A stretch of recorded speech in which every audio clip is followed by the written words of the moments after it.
ఈ ప్రపంచంలో ఎన్నో దేశాల్లో రాష్ట్రాల్లో జిల్లాల్లో నియోజకవర్గాల్లో మండలాల్లో గ్రామాల్లో గల్లీల్లో గృహాల్లో మనుషుల్లో ఉన్న మరణము లేని ఆత్మను రక్షించడానికి మహోన్నతుడు ఈ భూమి మీదకి దిగి వచ్చాడు. వచ్చినటువంటి ఆయన పిలుస్తున్న పిలుపు, ప్రయాసపడి భారము మోస్తున్న సమస్త జనులారా నా యొద్దకు రండి, నేను మీకు విశ్రాంతినిస్తాను అని అంటున్నాడు.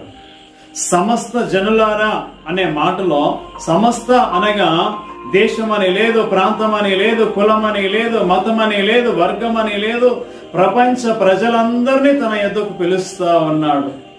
వస్తారా దేవుని యొద్దకు? ఇస్తారా మీ హృదయాన్ని దేవుని